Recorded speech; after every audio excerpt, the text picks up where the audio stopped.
Hello friends, welcome to channel Edufarm. My self Mandeep Patidar. हम बात कर रहे हैं इंडस्ट्रियल फार्मेसी सेकंड में सुपेक की। इसका पार्ट सेकंड यानी scale up and post approval change का सेकंड पार्ट हम बात कर रहे हैं। आप में से जो भी चैनल पे पहली बार आए, वीडियो को पहली बार देख रहे हैं, वो चैनल को सब्सक्राइब करें और बेल नोटिफिकेशन पर क्लिक कर ऑल को प्रेस करें ताकि मेरे आने वाले वीडियो आप तक पहुंच सके। अब हम बात करेंगे scale up and post approval change part 2 की। इसके पहले हम पार्ट फर्स्ट में बात कर चुके हैं सुपेक क्या होता है, इसकी हिस्ट्री क्या है, क्यों ये मार्केट में आया, यानी एफडीए ने इसको क्यों लॉन्च किया, इसके डिफरेंट पार्ट हमने पढ़े हैं।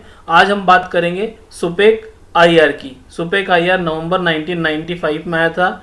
एफडीए ने ये गाइडेंस सबसे पहले लॉन्च किया था या सबसे पहले दिया था, हमेशा बोल सकते हैं। This guidance addressed scale up and post approval change for immediate release oral solid doses form. ये इमीडिएट रिलीज जो ओरल सॉलिड डोजेस फॉर्म यानी टेबलेट्स के लिए आया है। इसमें स्केल अप में आप क्या क्या पोस्ट अप्रूवल चेंज क्या क्या कर सकते हैं। Focus on the change in the amount of excipient in the drug product. ये जो गाइडेंस है ये इसका फोकस किस पे है, जो आप एक्सिपिएंट यूज कर रहे हैं उसके अमाउंट में क्या चेंजेस कर सकते हो। Not focus on change in the amount of the drug substance. Drug substance का जो चेंज करना है उसके बारे में ये कुछ नहीं बोलता है। अब यदि हम बात कर रहे थे, हमने पहले बात कर ली लेवल फर्स्ट, लेवल सेकंड और लेवल थर्ड, तीन तरह के चेंज होते हैं। लेवल फर्स्ट चेंज की बात करेंगे तो इसमें ये चेंज हम पढ़ चुके हैं।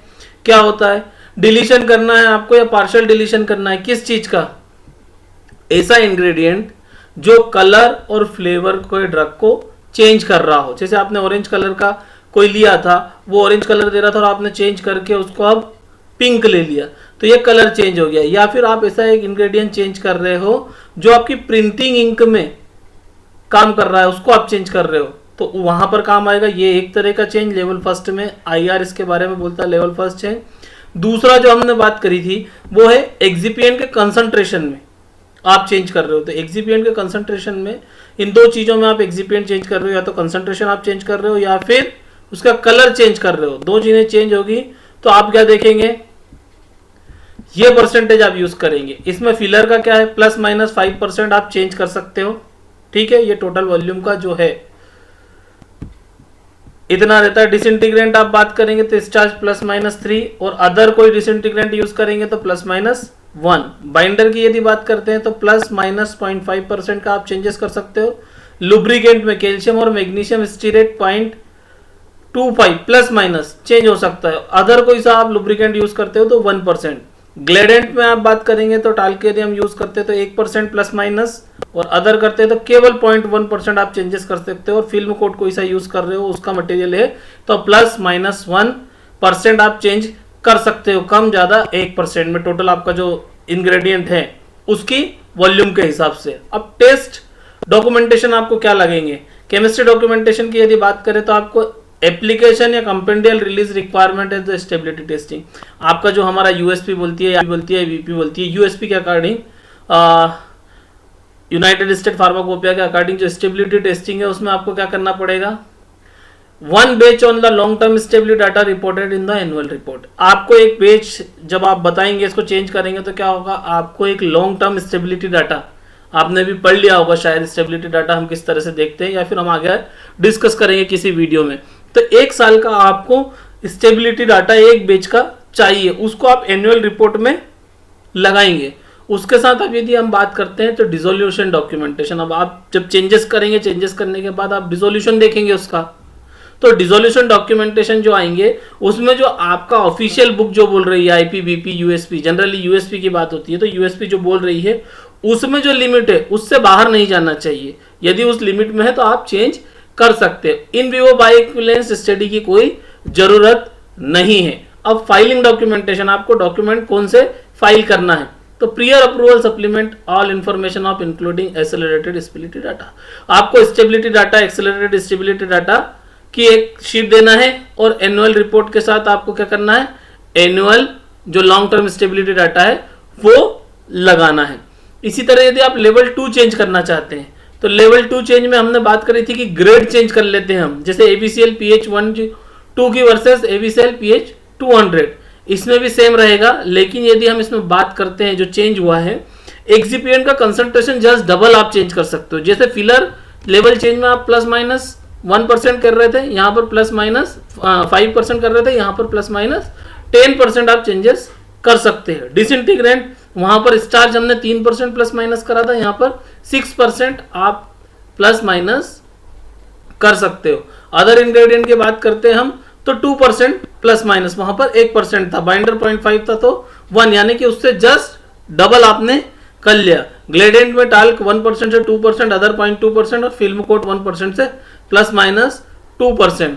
अब यदि आपको जो हम बात करते हैं डॉक्यूमेंट्स कौन से लगेंगे, तो डॉक्यूमेंट्स की यदि बात करते हैं तो स्टेबिलिटी डाटा में आप देखेंगे कि 1 batch with 3 month accelerated stability data in supplement, 1 batch on long term stability.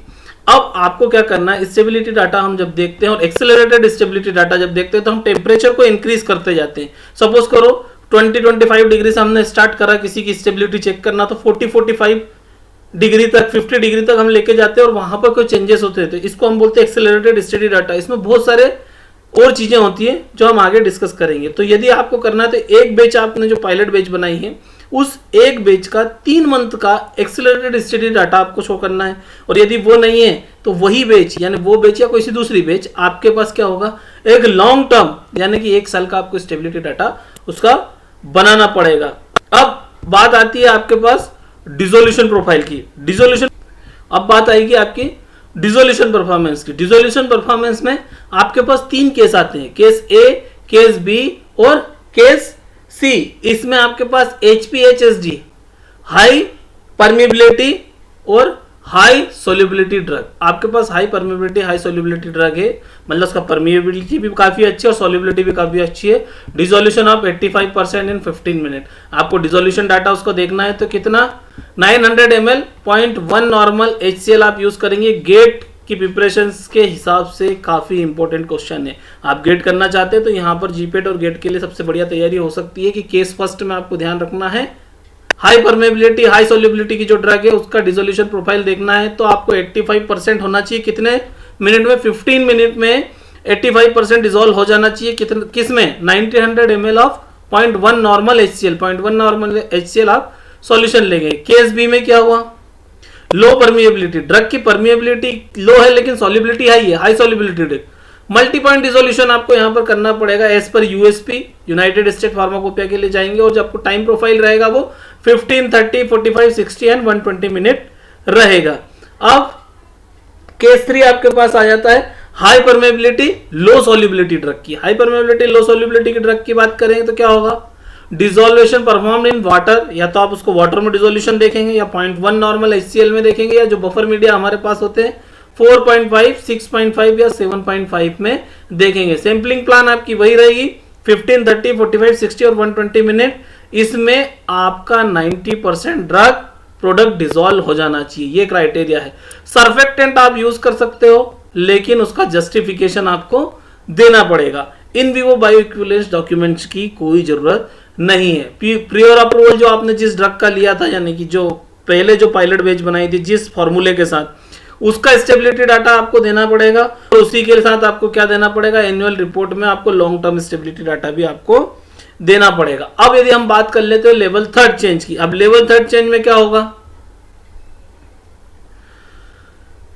likely to have a significant impact on formulation quality and performance। formulation quality और performance पे इफेक्ट करती है। Documents depend on the therapeutic range, solubility and permeability. आपकी जो drug है उसकी therapeutic range क्या है, नैरो थेरापेटिक रेंज है, ब्रॉड थेरापेटिक रेंज है, उस पे सॉल्युबिलिटी और उसकी परमिबिलिटी 3 कैटेगरी पे ये डिफाइन करेंगे हम उसको। एक्सिपिएंट की यदि बात करते हैं तो वो रेंज रहेगी आपकी लेवल 1 और लेवल 2 की। अब केमिस्ट्री डॉक्यूमेंटेशन की बात कर लेते हैं तो केमिस्ट्री डॉक्यूमेंट्स में आपका जो ऑफिशियल कंपेंडिया बोलती है उसके हिसाब से होना चाहिए। साथ ही साथ आपको इसका बैच रिकॉर्ड रखना पड़ेगा, ठीक है। बैच रिकॉर्ड सबका रखना पड़ेगा, पर यहाँ पर डॉक्यूमेंट के साथ आपको बैच रिकॉर्ड देना पड़ेगा। अब इसमें significant body of information available, यदि आपके पास पूरी इंफॉर्मेशन सब चीज की अवेलेबल है तो क्या करेंगे आप, 1 batch with 3 month accelerated stability data report in supplement, यानी कि आप एक बैच का 3 महीने का एक्सेलरेटेड स्टेबिलिटी डाटा करेंगे, या फिर आप क्या करेंगे 1 batch on long term stability data reported in annual report. आपकी जो एनुअल रिपोर्ट है उसमें 1 साल का लॉन्ग टर्म स्टेबिलिटी डाटा आपको देना पड़ेगा। और आपके पास क्या है, significant body of information not available, तब आपको क्या करना पड़ेगा, up to 3 batch with 3 month accelerated data, यानी कि आपके पास इंफॉर्मेशन है तो आपको एक बैच को 3 महीने का एक्सेलरेटेड डाटा करना पड़ेगा, और सिग्निफिकेंट इंफॉर्मेशन आपके पास नहीं है तो 3 बैच का 3 महीने का एक्सेलरेटेड स्टेबिलिटी डाटा आपको करना पड़ेगा। और या फिर इसके सप्लीमेंट में आपको क्या करना पड़ेगा, 1 batch on long term stability data reported in annual report. आपकी जो लॉन्ग टर्म स्टेबिलिटी डाटा है उसको एनुअल रिपोर्ट में आपको रखना पड़ेगा। फिर डिसोल्यूशन डॉक्यूमेंटेशन आपको चाहिए, कैसे रहेंगे, सेम एज लेवल 2, जो लेवल 2 में हमने बात करी थी वैसे सेम डिसोल्यूशन डॉक्यूमेंटेशन रहेंगे। और बायो इक्विवेलेंस डॉक्यूमेंटेशन की बात करेंगे तो आपको पूरे बायो इक्विवेलेंस डॉक्यूमेंटेशन यहाँ पर लगे। आपका लेवल 3 आप जब चेंज कर रहे हैं, जो प्रियर अप्रूवल है उसका स्टेबिलिटी डाटा देना है और एनुअल रिपोर्ट की स्टेबिलिटी डाटा आपको फाइलिंग करना है। अब इसी के साथ आईआर क्या बोलता है आपको साइट चेंज करने का। Site change consist of change of location of the site of manufacturing both company on and contract manufacturing facilities and do not include any scale up change. इसका मतलब आप समझ गए हैं कि आप या तो खुद अपनी कंपनी में हैं या आप किसी से कॉन्ट्रैक्ट मैन्युफैक्चरिंग बना रहे हैं और आपने जो साइट बताई थी कि हम यहां पर काम करेंगे, ये चीजें हैं, इसको आपने चेंज कर दिया। वो भले ही आपका कॉन्ट्रैक्टर है जिससे आपने कॉन्ट्रैक्ट मैन्युफैक्चरिंग करा रहे हैं, उसने साइट चेंज करी हो या आप अपने इसमें कर रहे हो, वो चेंज है। ठीक है। एनी स्केल अप चेंज, इसमें स्केल अप चेंज कोई भी करेंगे वो नहीं होगा। इसमें केवल आपको जो है साइट चेंज के बारे में उन्होंने गाइडलाइन दी है। Change in manufacturing including process और इक्विपमेंट, ये केवल मैन्युफैक्चरिंग की बात करेगी जिसमें आप या तो प्रोसेस चेंज कर रहे हो या इक्विपमेंट चेंज कर रहे हो। और चेंज इन द कंपोनेंट और कंपोजिशन, या आप कंपोनेंट और कंपोजिशन को चेंज कर रहे हो। New manufacturing location should have a satisfactory current good manufacturing practice cGMP inspection. आप जहां पर जाओगे, आपने पहले अप्रूवल लिया, उसका चेंज करने की कोशिश कर रहे हो, तो जहां पे आप चेंज कर रहे हो, जिस साइट पे आप जाओगे उसके पास सीजीएमपी का इंस्पेक्शन होना चाहिए और वो क्या है, अप्रूव्ड होना चाहिए। अब फिर आपने लेवल चेंज करा, साइट चेंज करने के बाद लेवल चेंज हुआ। लेवल चेंज में क्या होगा, आपकी जो साइट है वो पूरी सिंगल फैसिलिटी आपके पास, जैसे सपोज करो हमने यहां पर ब्लॉक अलग अलग ब्लॉक बनाए हैं, हमारी एडजेसेंट रहेगी। एडजेसेंट कैसी रहेगी, सपोज करो हमारे पास 10 हॉल है, जहां पर हम एक जगह टेबलेट मैन्युफैक्चरिंग कर रहे हैं, हम लिक्विड मैन्युफैक्चरिंग कर रहे हैं, वहां से हमने उसको चेंज करके, उस कंडीशन को चेंज करके नेक्स्ट रूम में शिफ्ट करा। इस सिचुएशन को हम बोलते हैं लेवल फर्स्ट चेंज। यानी level change consist of the site change within a single facility where the same equipment, standard operating procedure same रहेगी, सेम इक्विपमेंट रहेगा, सेम एसओपी रहेगी, सेम एनवायरमेंटल कंडीशन रहेगी, जैसे कि temperature, humidity, control condition same, person same जो वहां पर काम कर रहे हैं। ठीक है।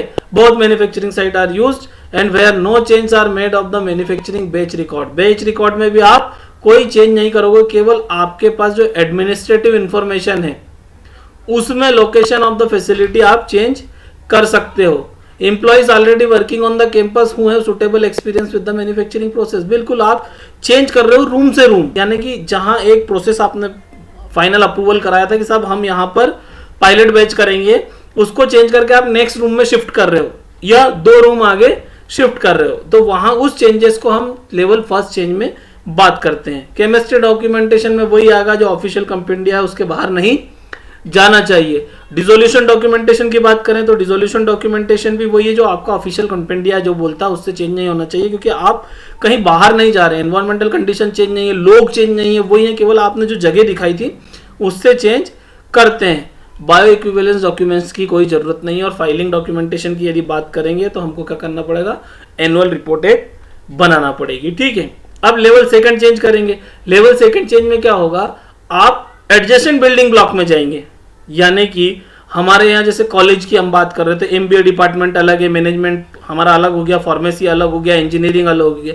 तो इस तरह से आप यदि चेंजेस करेंगे एडजेसेंट सिटी ब्लॉक में, जब आप चेंज करेंगे आपकी सिटी सेम रहेगी, लोकेशन जैसे 50 एकड़ या 100 एकड़ में कोई फैक्ट्री है, उसमें आपने कोई चेंज करा किसी बिल्डिंग टू बिल्डिंग, वहां आपने बाउंड्री टू बाउंड्री चेंज करा था, यहाँ आपने बिल्डिंग टू बिल्डिंग चेंज करा है, तो ह्यूमिडिटी कंट्रोल सेम रहेगी, लोग आपके सेम रहेंगे, साइट सेम रहेगी, केवल जो बात आएगी वो एडमिनिस्ट्रेटिव लोग चेंज होंगे, जो एडमिनिस्ट्रेटिव और लोकेशन जो चेंज होगी उसके बारे में चेंज की बात ये अप्रूवल देता है। केमिस्ट्री यदि डॉक्यूमेंटेशन की बात करेंगे तो न्यू साइट का जो आप दोगे, क्योंकि यहाँ पर बिल्डिंग आपकी चेंज हो चुकी है, बिल्डिंग आपकी चेंज हो चुकी है, तो बेच रिकॉर्ड आपको नया चाहिए और उस साइट का लोकेशन चाहिए कि भाई जो पुरानी लोकेशन थी वो आपके जो मेन गेट है यानी जो मेन रोड से उससे 70 फीट या 120 फीट अंदर थी, और ये जो नई लोकेशन है ये नॉर्थ डायरेक्शन में 50 फीट अंदर है या 50 या 70 फीट अंदर है। तो आपको ये एक लोकेशन आपको उसकी देना पड़ेगी। डिसोल्यूशन डॉक्यूमेंटेशन में आपकी बात करेंगे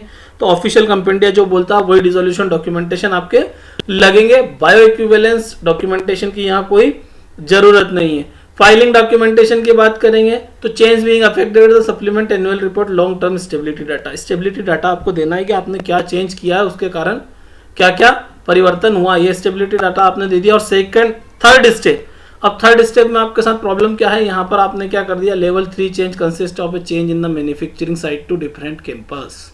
अब क्या होगा, आपका सपोज करो लीज खत्म हो गई आपके या उसके कॉन्ट्रैक्टर की, या आपके किसी कारण से डिस्प्यूट हो गया या कुछ भी हो गया और किसी रीजन से आपके प्लांट में कुछ गैस का रिसाव हो गया, कुछ भी हो गया, आपको साइट चेंज करना पड़ेगा, यानी कि आपको कैंपस ही चेंज करना पड़ गया। अब जब आपने कैंपस चेंज कर दिया तो क्या हो गया, ये लेवल 3 चेंज में जाएगा।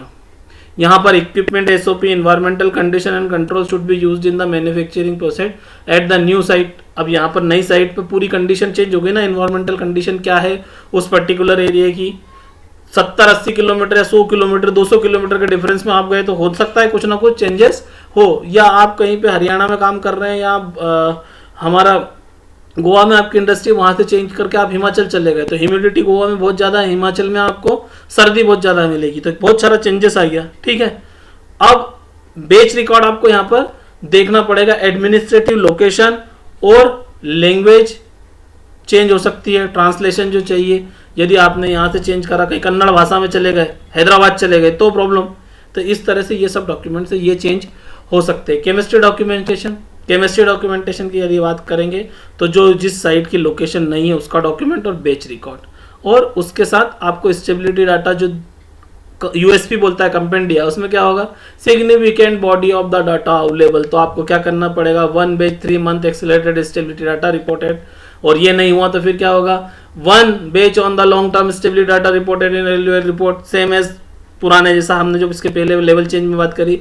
और आपके पास significant body of data not available up to 3 batch of 3 month accelerated stability data आपको करना पड़ेगा, या फिर 1 बेच को लॉन्ग टर्म स्टेबिलिटी डाटा आपको करना पड़ेगा। यहां पर डिसोल्यूशन प्रोफाइल की आप बात करेंगे, डिसोल्यूशन डॉक्यूमेंटेशन की लेवल 3 चेंज में, तो यहां पर हम क्या करेंगे, केस बी जो हमने बात करी थी, multi point dissolution profile should be performed application compendia medium 15, 30, 45, 60 और 120 मिनट में हम इसका सैंपलिंग करेंगे। इन बायो इक्विवेलेंस की बात करेंगे तो कोई डॉक्यूमेंटेशन नहीं चाहिए। चेंज जो आप कर रहे हैं सप्लीमेंट एनुअल रिपोर्ट में आपको स्टेबिलिटी डाटा देना पड़ेंगे। अब चेंज इन बेच साइज, स्केल अप और स्केल डाउन, इसकी बात कर लेते हैं।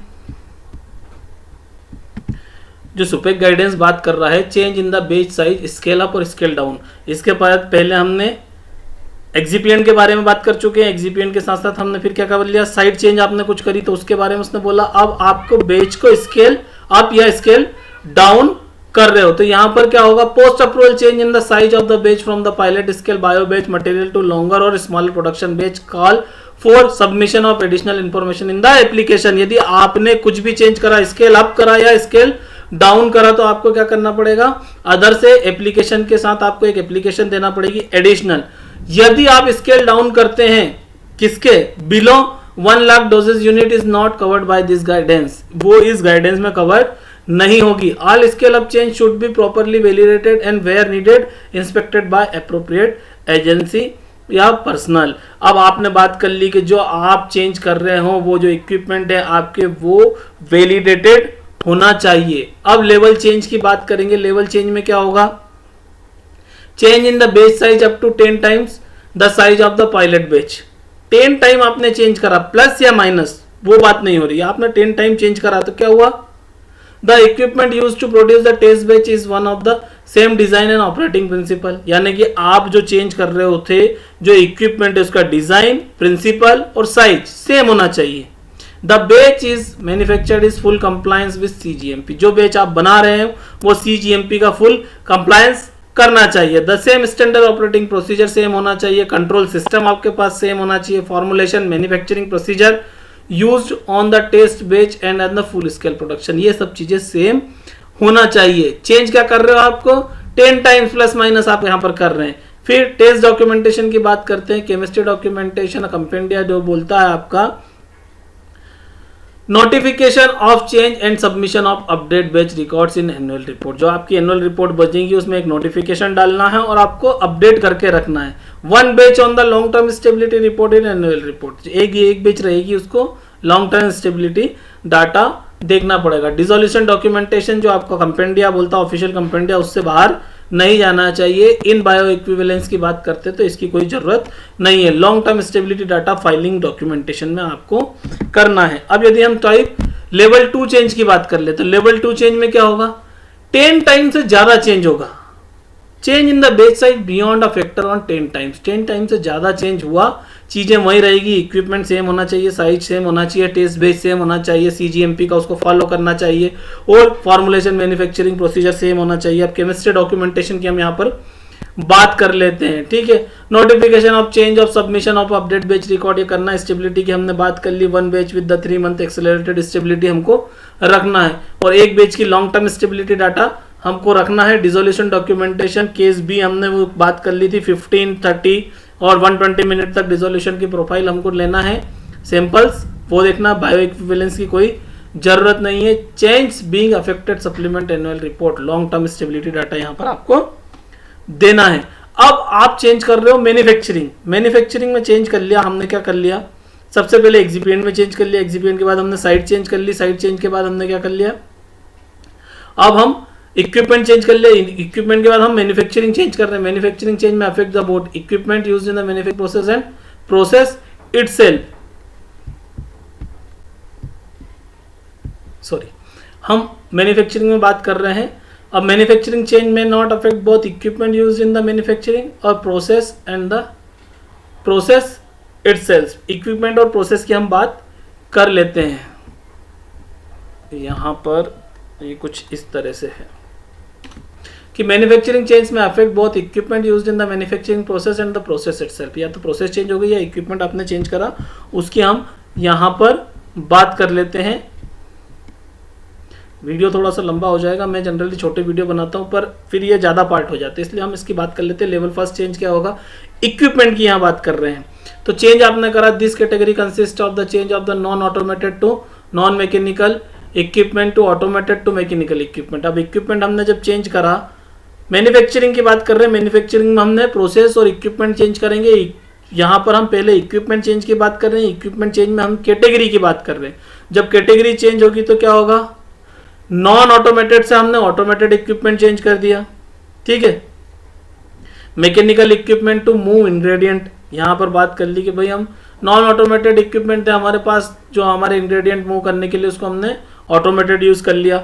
Change to alternative equipment to of the same design and operating principle of the same of the different capacity, आपने अलग अलग कैपेसिटी के इक्विपमेंट यूज कर लिए। तो यहाँ पर क्या होएगा, सबमिशन ऑफ बेच रिकॉर्ड आपको देना है, स्टेबिलिटी टेस्टिंग 1 बेच is long term stability data देना है। डिसोल्यूशन डॉक्यूमेंटेशन की बात करेंगे तो जो ऑफिशियल कंपेंडिया वो है, इन विवो जो बायो इक्विवेलेंस डॉक्यूमेंटेशन है उसकी जरूरत नहीं है। एनुअल रिपोर्ट की फाइलिंग आपको करना है। Change in equipment to a different design and different operating principle, आपने क्या हो गया, डिजाइन ही चेंज कर दिया और उसका प्रिंसिपल भी चेंज कर दिया। जो इक्विपमेंट आप यूज कर रहे थे उसको पूरा चेंज करके आपने दूसरा यूज कर लिया। तो यहाँ पर क्या होगा, नोटिफिकेशन आपको देखना है। बेच रिकॉर्ड का स्टेबिलिटी टेस्टिंग में वही एक बेच को 3 मंथ के एक्सेलरेटेड स्टेबिलिटी डाटा पे रखना है और ये इसके अलावा उसके सप्लीमेंट में हम क्या देखेंगे, एक बेच लॉन्ग टर्म स्टेबिलिटी डाटा हम देखेंगे। Significant body data not available तो क्या होगा, 3 मंथ तक 3 महीने 3 जो बेच है उसका एक्सेलरेटेड स्टेबिलिटी डाटा देखेंगे और एक बेच का लॉन्ग टर्म स्टेबिलिटी डाटा देखेंगे। डिसोल्यूशन डॉक्यूमेंटेशन केस 3 यहाँ पर यूज करेंगे प्रोफाइल का, जिसमें हमने वाटर 0.1 नॉर्मल HCl और एक और कुछ लिया था, ये 3 चीजें हमने ली थी, उसको यहाँ देखेंगे। बायो इक्विवेलेंस की जरूरत नहीं है। फाइलिंग डॉक्यूमेंटेशन की बात करें तो प्रियर अप्रूवल और एनुअल रिपोर्ट जो आपकी लॉन्ग टर्म स्टेबिलिटी डाटा की है वो आपको सबमिट करना है। यहाँ पर लेवल फर्स्ट चेंज हो रहा है प्रोसेस का, अब आपने प्रोसेस चेंज करी।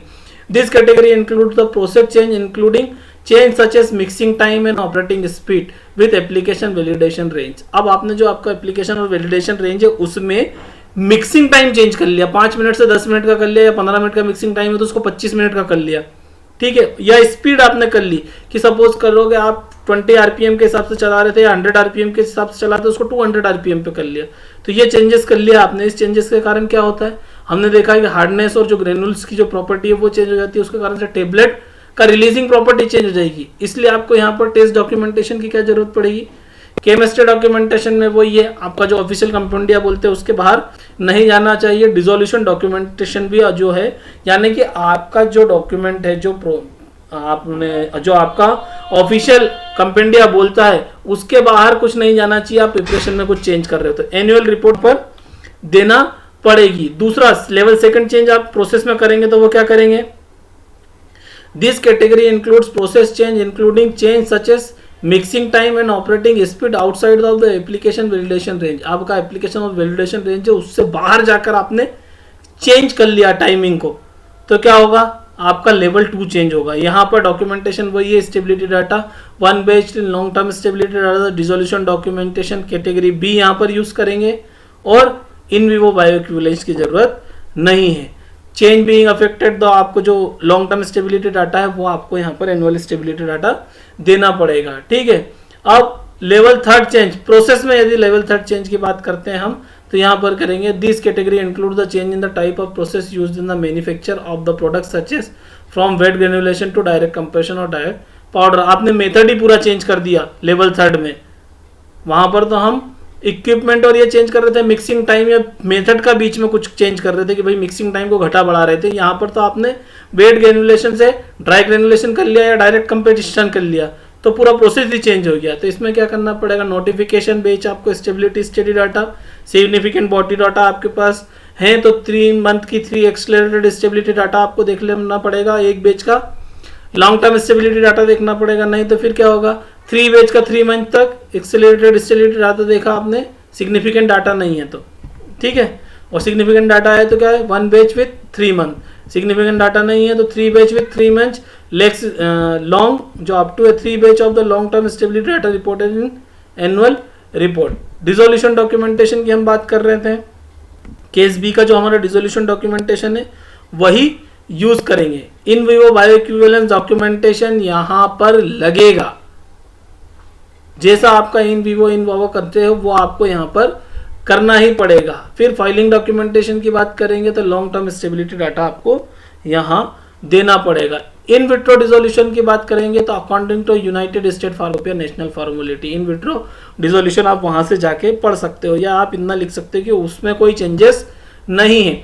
अब इन विवो बायोइक्विवेलेंस आप चेंज कर रहे हो तो इन विवो बायोइक्विवेलेंस के लिए गाइडेंस, एफडीए गाइडेंस क्या बोलता है, ये बोलता है कि to compare the rate and extent of absorption of the drug product for which the manufacture has been change as defined as the guidance to the drug product manufacturer prior to the change। आपने यदि कुछ extent of absorption of the drug product for which the manufacturer has been changed, आपका जो extent है, rate and extent कुछ change हो रहा है, यह आपको यहाँ पर ध्यान रखना पड़ेगा। जिसके कारण आप चेंज कर रहे हो उसके कारण से आपकी जो ड्रग है उसका एब्जॉर्प्शन चेंज हो रहा है, उसका या तो रेट चेंज हो रहा है या एक्सटेंट जिस अमाउंट में वो चेंज होना चाहिए वो चेंज हो रहा है फॉर्मुलेशन चेंज करने के कारण।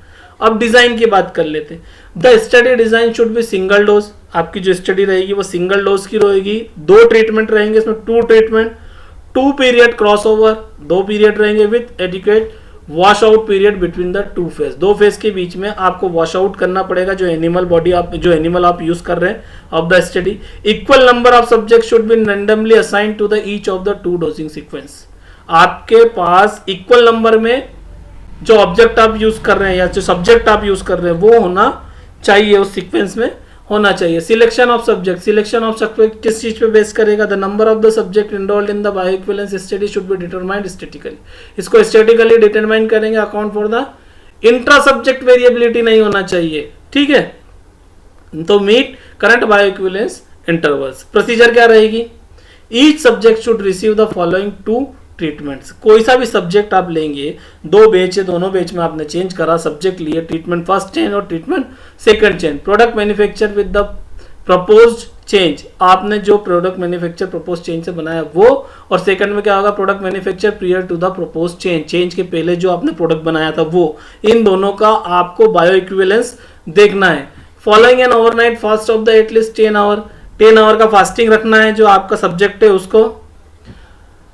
Subject should receive either treatment 1 और 2 अबोव विथ 240 ml वाटर, ठीक है, ट्रीटमेंट लेना है 240 ml वाटर लेना है। Food should not be allow until 4 hour after dosing, आपने जो डोज दिया उसके बाद में 4 घंटे तक कोई फूड नहीं देना है जो आप एनिमल यूज कर रहे हो। वाटर में be allowed after the first hour, 1 घंटे के बाद आप पानी दे सकते हो। Subject should be serve standardise meal being at 4 hours during the study, आपको स्टैंडर्डाइज मील देना है, कुछ अपने हिसाब से नया चेंज नहीं करना है। रिस्ट्रिक्शन क्या है, prior to and during each study phase water में be allowed ad libitum except for 1 hour before and after drug administer. यदि बहुत जरूरी है, आपको लग रहा है कि सब्जेक्ट मर सकता है, तो जो आप डोजिंग कर रहे हो उसके 1 घंटे पहले और 1 घंटे बाद पानी उसको दे सकते हो। The subject should be served standardised meals and beverages at the specific time, जो आपका स्पेसिफिक टाइम का ऑस्पिशियल कंपेंडिया बोलता है उस समय पे ही आपके सब्जेक्ट को आपको वो खाना देना है। नो अल्कोहल और जेंथिन, अल्कोहल और जेंथिन नहीं देना है। और कैफीन कंटेनिंग फूड जो है beverages should not be consumed for 48 hours, आपको 48 घंटे तक उस सब्जेक्ट को इस तरह की कोई चीज नहीं देना है पहले और बाद में। Prior until the after last blood sample is collected, आपने जो लास्ट सैंपल कलेक्ट किया है। ब्लड सैंपलिंग की बात कर लेते हैं। जब हमने उस सब्जेक्ट पे ट्रीटमेंट कर रहे हैं, बायो इक्विवेलेंस देख रहे हैं, आप ब्लड सैंपलिंग करेंगे तो blood sample should be collected in sufficient volume for analysis of parent drug and active metabolites, ठीक है, आपको sufficient amount में होना चाहिए, कम आपके पास ब्लड नहीं होना चाहिए। The sampling time should be such that they should be take able to capture, आपको sampling time वो डिसाइड करना है जब उसका Cmax और Tmax रहे, एब्जॉर्प्शन उस समय हाईएस्ट रहे, उस टाइम पे आपको सैंपलिंग करना है। Sampling should be carried out for at least 3 terminal elimination half life for both parent drug and active metabolites. Parent drug और एक्टिव मेटाबोलाइट्स का जब आप सैंपलिंग करेंगे तो 3 एलिमिनेशन हाफ लाइफ तक आपको उसका सैंपलिंग करना है। होल ब्लड, प्लाज्मा और serum whichever is appropriate for the analytes, आप में कुछ भी ले सकते हो, या तो ब्लड पूरा ले सकते हो, प्लाज्मा ले सकते हो या सीरम ले सकते हो। Should be harvested promptly and sample should be frozen at 20 to 70 degree, maintain sample stability, आपने तुरंत लिया और उसके बाद उसको 20 से 70 डिग्री सेंटीग्रेड पे उसको मेंटेन करके रखना है, खराब नहीं होना चाहिए। Analytical method, the essay methodology selected should ensure specific accuracy और इंटरडे और इंट्राडे प्रिसिशन होना चाहिए, लीनियरिटी उसमें होना चाहिए, स्टैंडर्ड कर्व होना चाहिए, एडिक्वेट सेंसिटिविटी होना चाहिए जो एनालिटिकल मेथड यूज कर रहे हो, मतलब सबसे अच्छी एनालिटिकल मेथड आपको यूज करना है। फार्माकोकाइनेटिक एनालिसिस करना है तो एरिया अंडर कर्व आपने को देखना 0 से टी हाफ तक या टी मैक्स तक, फिर एरिया अंडर कर्व इन्फिनिटी तक देखना है, C max, T max, half life, ये आपको एस्टिमेटेड देखना। और स्टैटिकल एनालिसिस लास्ट में हम बात करेंगे, तो स्टैटिकल एनालिसिस को आपको करना है एरिया अंडर कर्व और area under curve infinite, C Max, इसको आपको स्टैटिकल एनालिसिस करना है, ठीक है। ये हमारा आज का टॉपिक हो गया। रेफरेंस की बात कर रहे हैं तो ये पूरा एफडीए की जो गाइडलाइंस है immediate release solid doses form post approval change की, उससे लिया है। इसको सबमिट किसने करा, एलन रेडमैन में, और अप्रूव्ड कहा रोजर एल विल्सन एमडी ने, जो चेयरपर्सन है एमसीएमसीसी के, ठीक है। तो हमने आज बात कर ली, थोड़ा सा लंबा हो गया है। सुपेक आईआर नवंबर 1995, चैनल को सब्सक्राइब करें। Thank you.